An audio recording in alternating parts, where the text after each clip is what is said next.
A road reconstruction project along Walters Drive will not be done in time for the start of classes this week at Eisenhower Middle School.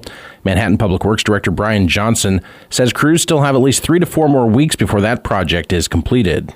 We replaced all of the pavement on Walters Drive. It was in extremely poor shape. A lot of joints were busted up on it. That pavement was installed when Eisenhower was built in the late 90s.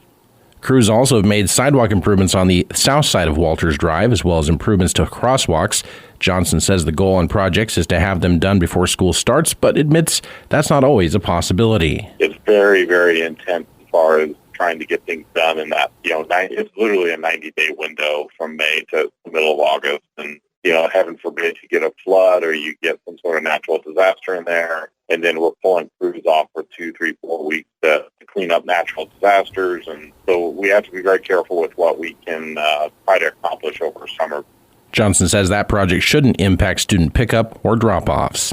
It was a rockin' time over the weekend. Friday and Saturday debuted the new music festival Rock the Plains at Tuttle Creek State Park in Manhattan, featuring a lineup of country, red dirt, and Americana artists from around the country. Besides the tunes, attendees also competed in games of limbo and purchased cowboy hats at a vendor booth.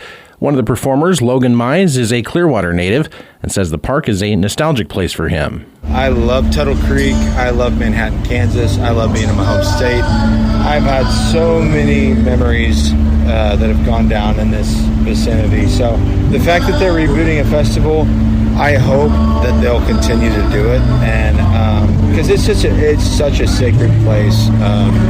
I've seen everybody from Brad Paisley in his heyday, Keith Urban, Kenny Chesney, Tim McGraw, Montgomery Gentry. This place is very special, so I'm just happy to be part of it. You can look for photos from the festival in the Tuesday print edition of the Mercury. Overall, it was a fairly safe weekend for concert goers. According to statistics provided by the Pottawatomie County Sheriff's Office, there were 6 law enforcement-related calls for service that occurred Friday and Saturday, and 1 arrest for criminal trespass. Officers reported 2 cases of battery, 1 case of animal cruelty, 1 water-related call, and 1 nonviolent domestic incident. Calls were handled by the Sheriff's Office and the Kansas Department of Wildlife and Parks. A Manhattan-based nonprofit is improving the quality of lives of veterans across the country one shot at a time. Shots for Soldiers was co-founded by veterans and businessmen Frank Kirby and Patrick Farley. Kirby says what started as a small, good-natured effort has grown to serve veterans in 23 states. So what we started doing was we brought people in that needed treatment done but couldn't necessarily afford it. And that went from doing that to, hey, there's a bunch of veterans that have to wait 3 to 4 months to get a VA appointment for when they need treatment, and then you get kicked down the road. With us, it was a little different. We knew they were already hurting, didn't want to wait, and there was a ton of need for it. The organization hosted an event Friday at Kansas Regenerative Medicine Center, bringing together volunteer doctors and veterans who received platelet-rich plasma injections. Retired Army veteran Jason Snell was among the veterans who came out to Friday's event. Yeah, I'd promote the heck out of this every chance I get. Snell received injections for plantar fasciitis, carpal tunnel, and knee pain. The first time I did my heel for plantar fasciitis, it sucked for a couple days. After 5 days, I went for a 6-mile run. This is when I was training for marathons, so I did a lot of running. And I literally got at least 10 months of relief out of it. So far, over 300 veterans have been treated locally since the organization was founded in 2021. This episode is brought to you by Nordstrom.